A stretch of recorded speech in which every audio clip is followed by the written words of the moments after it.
Assalamualaikum warahmatullahi wabarakatuh. Mari kita awali kuliah kita dengan berdoa. Berdoa mulai.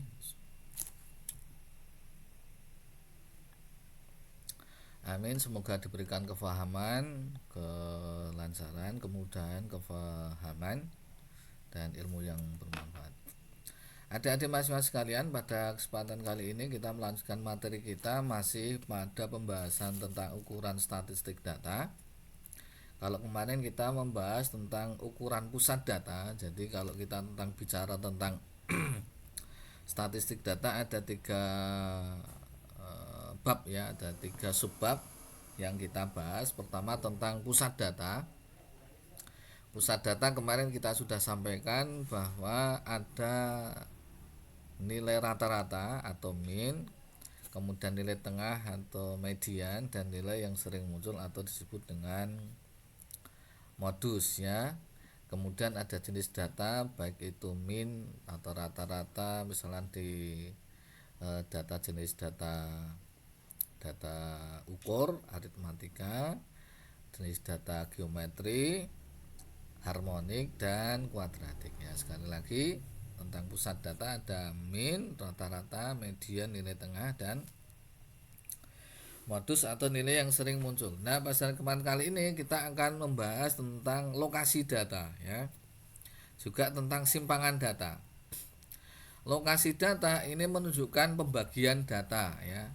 Lokasi data ini menunjukkan pembagian data. Ada tiga yang sering dibahas di lokasi data itu, yaitu data yang dibagi 4 atau sering disebut dengan kuartil, kemudian dibagi 10 atau desil, dan dibagi 100 atau yang disebut dengan persentil ya.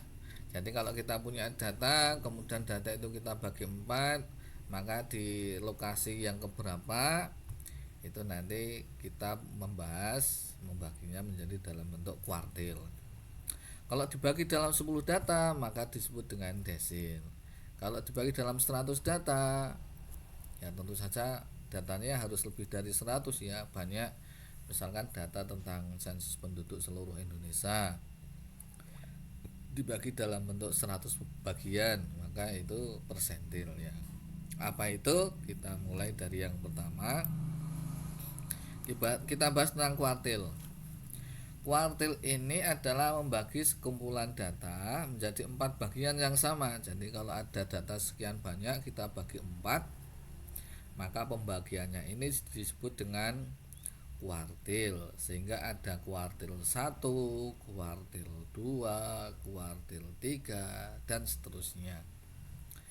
Untuk kuartil data yang tidak berkelompok atau juga ada yang menyebutnya sebagai data tunggal, maka bisa kita lihat ya, bahwa jika ada data X1 dan seterusnya sampai hingga N data, maka kemudian data itu diurutkan. Sehingga letak dari kuartil 1 itu dirumuskan sebagai I dalam kurung N plus 1 per 4, karena kuartil ya 4 bagian. I itu datanya 1, 2, dan seterusnya. N itu jumlah ukuran sampelnya, ukuran datanya ya. Kemudian I dalam kurung N plus 1 dibagi 4. Contohnya adalah begini. Misalkan ada data ujian mahasiswa sejumlah 13 ya, ada 13 mahasiswa, nilai ujiannya sekian, 75 dan seterusnya. Maka ketika kita pengen cari di kuartil 1 atau bagian pertama 25%, berarti ya kalau kuartil itu kan 25%-nya ya. Maka setelah data itu dirutkan, letak K1 atau kuartil 1-nya adalah pada 1 atau I-nya kan 1 karena kuartil 1 ya. N-nya ada 13 kan jumlah datanya, plus 1 dibagi 4, maka 3,5. 3,5 itu letaknya kurang lebih ada di sini setelah diurutkan ya. 1, 2, 3. Nah, antara 57 dan 60. Berapa nilainya? Nah, tinggal dihitung saja. 57 plus ya kurang lebih sama seperti kemarin ya, setengah 60 dikurangi 57 atau 50 8. Inilah letak nilai data pada kuartil pertama ya.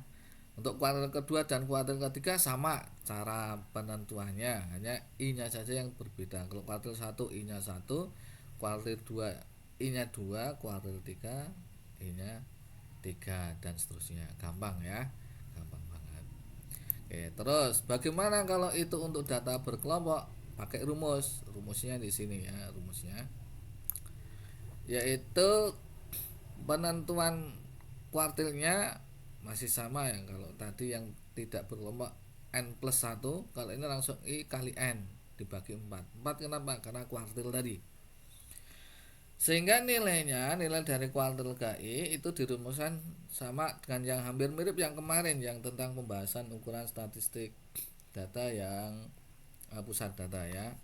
B plus P dalam kurung I kali N per 4, karena kuartil ya 4 ya, dikurangi F besar per F kecil, dimana B itu ya, B adalah batas bawah interval pada kuartil ke I. Batas bawah kemarin sudah kita ketahui bahwa kelompok data itu ya data yang memiliki range, yang memiliki jarak, memiliki interval ya. Intervalnya berapa? Nah, karena ada interval itu ada batas bawah dan ada batas bawah. Nah, B itu batas bawah, sama dengan yang kemarin. P itu lebar atau panjang kelasnya ya. Lebar atau panjang kelasnya. I sudah ketahui datanya, N adalah ukuran data dibagi 4. Nah, F ini adalah frekuensi kumulatif sebelum kelas interval yang muat ke I. Jadi kalau dikumulatifkan, nilai kumulatif sebelum kelas interval itu F besar dibagi F kecil, ini sebagai frekuensi kelas interval yang memuat data ke I nya tadi. Nah, kalau kita contohkan di sini, kita pakai contoh lampu yang seperti kemarin ya. Kalau ada lampu sekian ini, maka ketika kita ingin mencari umur tertinggi dari 25% ya, lampu yang terendah, maka bisa kita cari. Berarti dia letaknya pada kuartil 1 ya. Terendah itu kan berarti kuartil 1 ya, kuartil 1. Maka cara mengetahui kuartil 1 sama pakai ini, I kali N per 4. I 1 kali 40 per 4. Berarti dia masuk ke data yang ke-10. Data yang ke-10 ini kalau kita lihat di sini, maka dia masuk di interval yang ke-20. Karena kalau 7 belum masuk ya, belum masuk ke intervalnya, sehingga dia masuk pada interval yang ke-22. Berarti dia kelas intervalnya itu ada di sini. Kelas intervalnya ada di yang keempat sini. Maka kita bisa cari nilai I nya itu ada di berapa. Pakai rumus yang ini sama, B nya 2,95 di sini ya, karena batas bawah interval 2,95 plus P nya 0,5 ya. P nya 0,5 dibuat dari 2 kurangi 1,5, ini bisa, atau yang lainnya juga sama bisa, karena untuk mencari panjang kelasnya.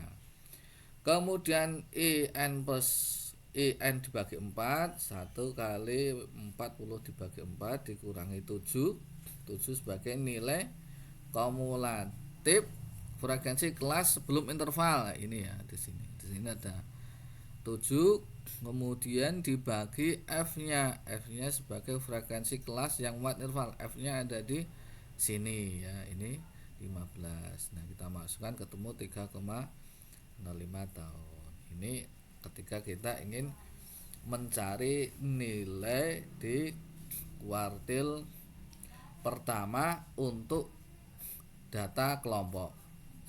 Paham ya? Dan seterusnya nanti bisa Anda cari sendiri yang lainnya, baik K2, K3 untuk data kelompok ya. Kita lanjutkan. Kemudian tadi kita bahas kuartil. Kuartil itu dibagi menjadi 4. Nah, sekarang kita bicara tentang bagaimana kalau data itu dibagi menjadi 10 atau desil.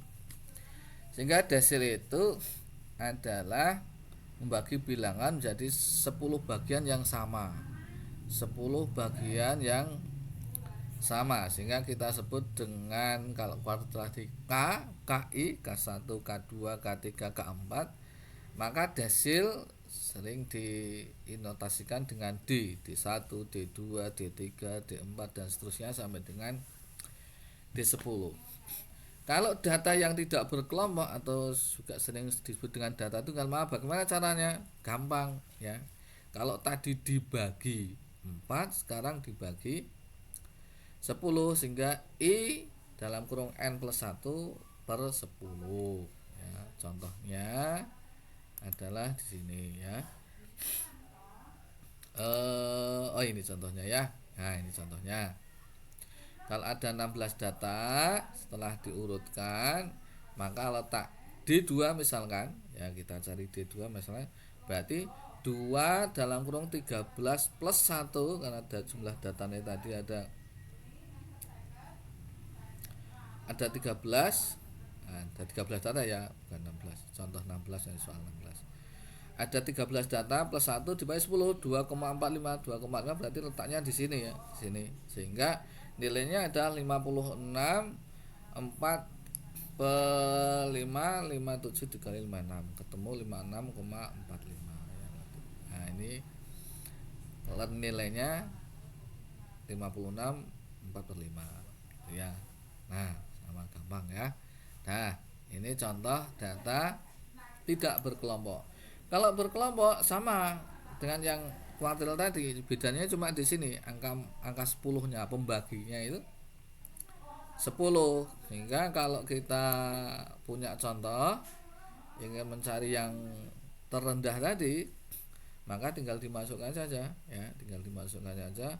B-nya 2,95, F-nya 7, nah sebelumnya kumulatif. F-nya 15 di sini ya. P-nya 0,5. Nah, dimasukkan ketemu 2,983 ya. Nah, gampang ya, gampang. Ini untuk desil yang data berkelompok. Contoh berikutnya nanti bisa diterapkan sama caranya dengan yang tadi. Nah, sekarang yang ketiga persentil. Kalau bagaimana kalau data itu dibagi menjadi 100 data yang sama juga caranya ya. Letak P1 ya, PI ya, itu tinggal dibagi 100 saja. I kali N per 100 ya. I kali N per 100 sehingga nilainya adalah B plus P I N per 100 dikali F per F kecil ya, sama ya. Sehingga kalau dicontohkan di sini misalkan kita ingin cari letak P yang ke 67 ya, 67 berarti 67 kali 250 per 100 berarti ada di 167,5 167,5 berarti dia ada di sini ya, di sini ya, di sini letaknya. Kalau 160 belum, sehingga dia masuk ke 160 di sini ya, di kelas yang ke 5. Tinggal dimasukkan saja. B-nya 64,5, panjang kelasnya 15, 20 kurangi 5 atau dan seterusnya, yang lainnya juga sama. B-nya panjang kelas. F-nya kelas kumulatif interval sebelumnya 160. F pada koreksi intervalnya 44 sini ya, 44. Kemudian N-nya 250. Sehingga ketemu nilai persentilnya adalah 10,10125. Nah, ini ya. Gampang. Dah, gampang. Itu untuk mencari persentil. Sekali lagi, lokasi data ada 3 ya, kuartil, desil, persentil. Kuartil dibagi 4 sama besar, desil dibagi 10 sama besar, persentil dibagi 100 sama besar. Implementasinya kayak apa? Implementasinya ya tadi misalkan kita punya data yang besar, entah data sensus, data penduduk, data ekonomi, data jumlah konsumen dan terusnya. Nah, itu nanti untuk memetakan itu maka tergantung nanti kita pengen dibagi 4 berarti kuartil, dibagi 10 desil, dibagi 4 berarti persentil. Ya, sampai sini paham ya? Paham. Nah, kemudian yang ketiga, kalau yang pertama adalah pusat data, yang kedua lokasi data, maka yang ketiga adalah simpangan data. Ya, atau sering disebut dengan dispersi. Saya ulangi lagi biar paham ya, biar paham. Satu pusat data ada min, median, modus. Lokasi data ada kuartil, desil, persentil. Nah, sekarang simpangan data atau dispersi. Ada wilayah data, yaitu ada rata-rata simpangan, ada deviasi standar dan variansi, dan ada koefisien korelasi. Ya, saya ulang lagi. Untuk simpangan data, jadi data yang menyimpang. Data yang menyimpang itu contohnya begini. Kalau ada perintah, misalkan Anda disuruh membawa uang 10.000 atau 100.000 lah, yang karena maksudnya ya biar banyak 100.000. 100.000, tapi ada mahasiswa itu yang tidak membawa 100.000 tepat, tapi ada yang 112.000 atau mungkin 95.000. Nah, itu namanya simpangan data. Ya, namanya simpangan data. Simpangan data yang pertama ini membahas tentang range atau wilayah atau jarak, ya, yaitu selisih antara data pengamatan yang terbesar dan yang terkecil. Sehingga kalau kita ingin mencari range-nya gampang, tinggal dikurangi saja nilai yang terbesar dikurangi yang terkecil. Contohnya misalkan ini ada nilai IQ sekian 108 sampai dengan 113 di sini. Maka kita cari yang tertinggi di mana? Nilainya berapa? 127. Yang terkecil berapa? 108. Berarti kita kurangi, berarti 19. Range-nya adalah 19, ya. Wilayah data atau range data ini bukan ukuran penyimpangan yang baik, ya, terutama jika ukuran sampelnya besar, karena hanya memperhatikan nilai ekstrim baik yang terbesar dan yang terkecil, serta ini tidak menunjukkan atau membahas tentang distribusi dari data yang ekstrim. Ini hanya menunjukkan jaraknya saja, wilayahnya saja, wilayah dari data tersebut. Nah, kemudian rata-rata simpangan. Nah, ini rata-rata simpangan. Tadi simpangan yang menyimpang, yang tidak di pusat, ya, menyimpang dari pusatnya itu seberapa.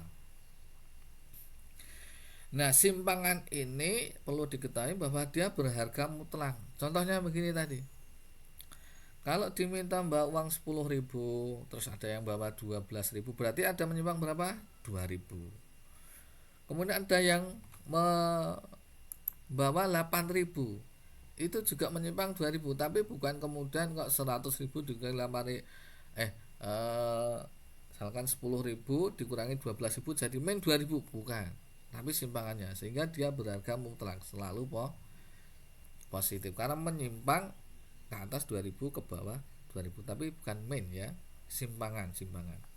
Dia kurang 2.000, dia lebih 2.000, ya, tapi angka 2.000 ini tetap uang misalkan, ya, sehingga dia bernilai positif atau berharga mutlak. Untuk data tidak berkelompok atau data tunggal, ya tinggal dikurangi saja semuanya, yaitu sigma data dikurangi rata-ratanya dibagi jumlah populasi atau ukuran n-nya, ya, sehingga kalau kita punya data sekian, kelompok sekian, nilainya sekian, maka kita cari rata-ratanya berapa? Sigma I di per n 36, jumlah datanya dibagi jumlah datanya adalah populasinya 4, 36 per 4 9.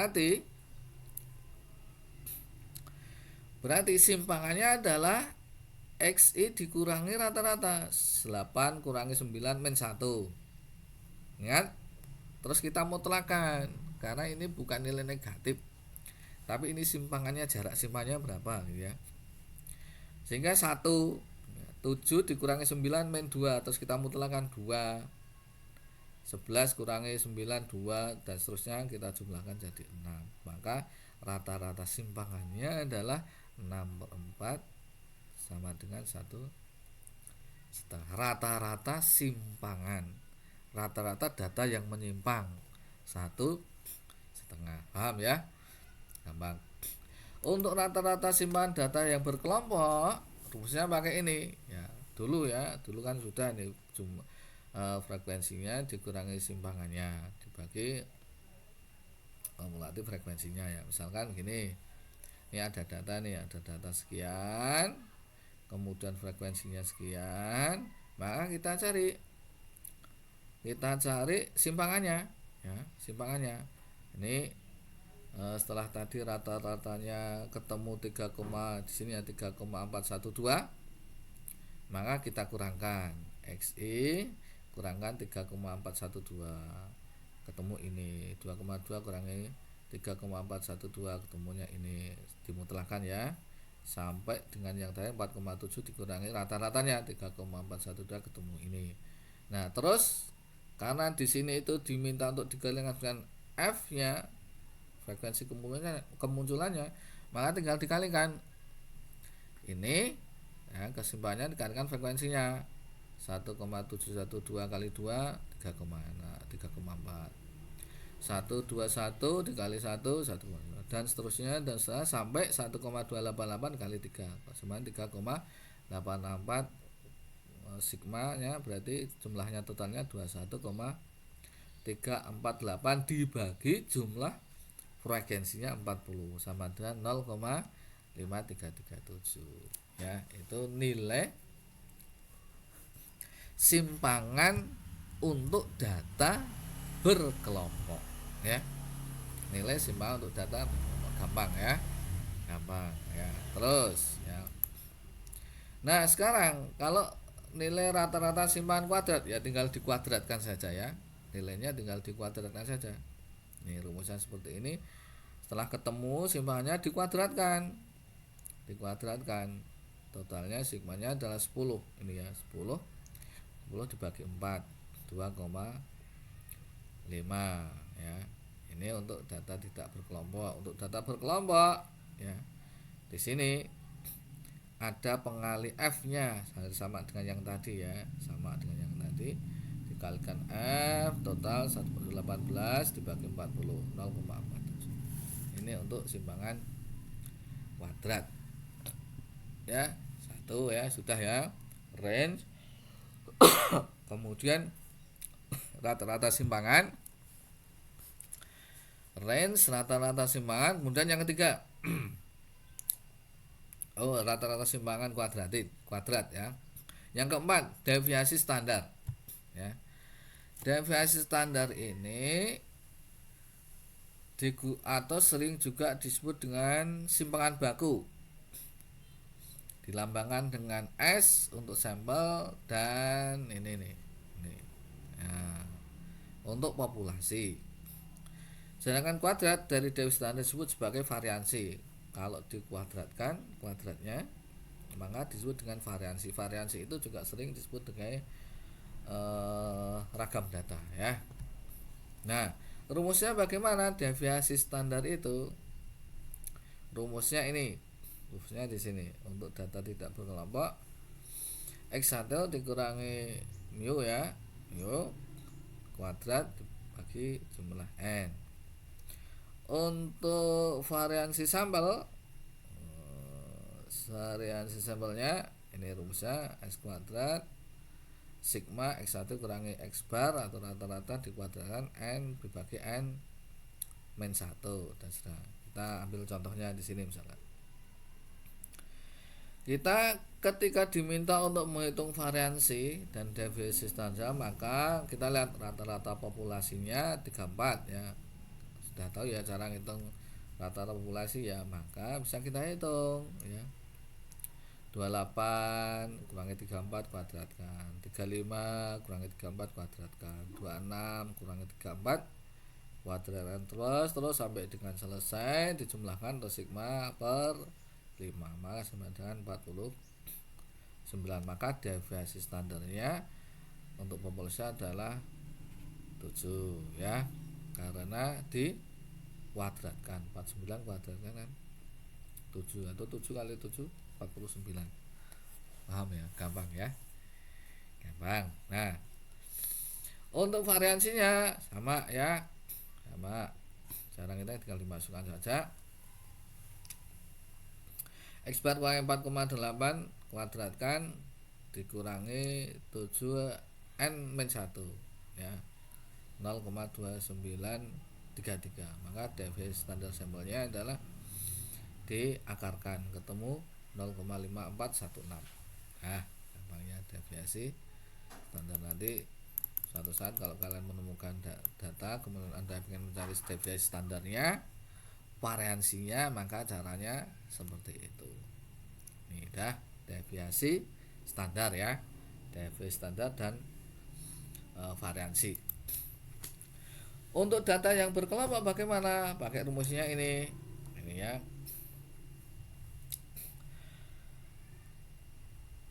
F dalam kurung X I min X bar rata-rata kuadrat per n-1.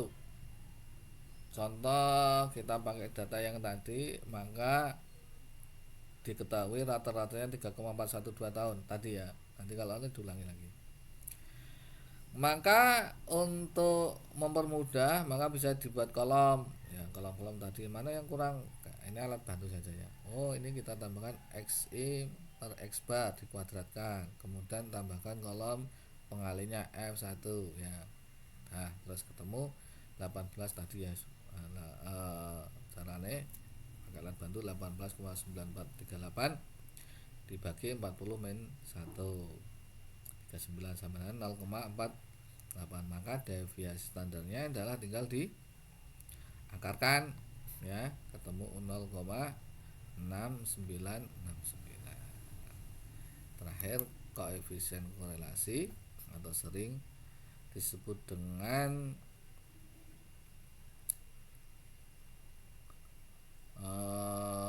simpangan relatif ya, koefisien variasi atau sering disebut dengan simpangan relatif, yaitu simpangan mutlak dibagi nilai rata-rata. Simpangan mutlak dibagi rata-rata. F sama dengan simpangan mutlak dibagi mu nya untuk sampel S per X bar-nya ya. Saya kira itu yang saya sampaikan, semoga bermanfaat. Nanti suatu saat kalau Anda menemukan data atau Anda di sebuah perusahaan, kemudian perusahaan itu punya data yang banyak, atau Anda disuruh untuk melakukan pengambilan sampel yang banyak, kemudian Anda disuruh untuk memetakan, maka Anda bisa membuat kuartil, Anda bisa membuat desil, Anda bisa membuat persentil. Bagaimana penyimpangan datanya? Maka Anda bisa mencari range-nya, kemudian rata-rata simpangannya ya, dan seterusnya.